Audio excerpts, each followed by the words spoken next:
प्रदेश की योगी आदित्यनाथ सरकार आयुष चिकित्सा पद्धति को जन जन तक पहुंचाने के लिए मिशन मोड पर काम कर रही है। इसके लिए प्रदेश के हर मंडल में एक एकीकृत आयुष महाविद्यालय बनाने की तैयारी है।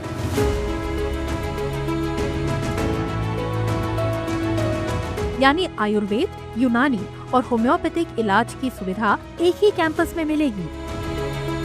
फिलहाल प्रदेश में 2127 आयुर्वेदिक, 259 यूनानी और 1598 होम्योपैथिक चिकित्सा संस्थान संचालित हैं। प्रधानमंत्री मोदी जी ने आयुष मंत्रालय का गठन किया और ट्रेडिशनल मेडिसिन को प्राथमिकता देकर के उसको प्रोत्साहित किया, तो देखते ही देखते यह न केवल देश के अंदर बल्कि दुनिया के अंदर छाता हुआ दिखाई दे रहा है। हम वेलनेस की बात करते हैं, निरोग रहने के, स्वस्थ रहने के लिए। तो अब उत्तर प्रदेश में आयुष वेलनेस सेंटर बना जाना, पुराने अब तक 1000 से ज़्यादा वेलनेस सेंटर बनाए जा चुके हैं। पुराने अस्पतालों की मरम्मत करना, उनको नए कलेवर देना, नए सिरे से उनको आयुष वेलनेस सेंटर, योग वेलनेस सेंटर। अब इस सरकार ने एक नया नाम दिया है अपने पुराने वेलनेस सेंटरों को, आरोग्य मंदिर। ऐसा ही 50 बेड का एक एकीकृत आयुष अस्पताल लखनऊ में संचालित है, जहां आयुर्वेदिक, होम्योपैथिक और यूनानी पद्धति से मरीजों का इलाज होता है। आधुनिक लैब के साथ साथ अस्पताल में दवाइयों के लिए मेडिकल स्टोर भी है।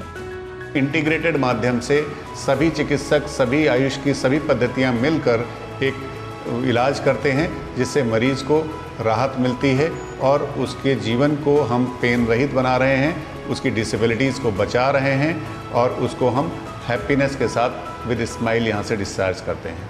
लखनऊ के इस एकीकृत आयुष अस्पताल में आसपास के जिलों से भी मरीज पहुंच रहे हैं, जहां उनकी पुरानी से पुरानी बीमारियों का इलाज बेहतर तरीके से हो रहा है। 25 साल से स्लिप डिस्क से जूझ रहे सुल्तानपुर के SBM सिद्दीकी जगह जगह इलाज करा चुके थे, लेकिन आयुष पद्धति अपनाते ही उन्हें दर्द से राहत मिली। मैं यहाँ आया हूँ, यहाँ डॉक्टर साहब को हमने दिखाया तो इन्होंने जो हमको दवा दिया, उस दवा से और जो एक्सरसाइज हमें कराई, उससे हमको जो है 50% हमको आराम जो है लगने लगा कि हमको 50% आराम उसी से हो गया। और डॉक्टर साहब ने कहा कि आप एडमिट हो जाइए और अपनी शिकायत वगैरह करवा लीजिए। कुछ ऐसा ही उन्नाव के रहने वाले सुशील कुमार के साथ भी था। कंधे और कमर दर्द से कई सालों से परेशान थे, लेकिन जब वो लखनऊ के इस आयुष अस्पताल में इलाज के लिए पहुंचे तो उन्हें काफी राहत मिली। जब से आया हूं सर, हमको बहुत राहत है। यहाँ कंधे में बिल्कुल लगभग जो है 80% हमको राहत मिल गई है और कमर का भी दर्द ठीक है, लेकिन अभी पूरी तरह से नहीं ठीक है। ये जलन होती थी पैर में, ये भी हमको राहत मिल गई है। एकीकृत आयुष चिकित्सालयों में मरीजों को हर जरूरी सुविधा मिलती है, मसलन 1 रुपए के पर्चे पर इलाज, मुफ्त दवाई के साथ साथ जो मरीज यहाँ एडमिट होते हैं उन्हें भोजन भी अस्पताल की तरफ से ही मुहैया कराया जाता है। पूरे प्रदेश की बात करें तो 50 शैय्या युक्त एकीकृत आयुष चिकित्सालयों का निर्माण 13 मंडलों में पूरा हो चुका है, जबकि 5 मंडलों में तेजी से काम हो रहा है।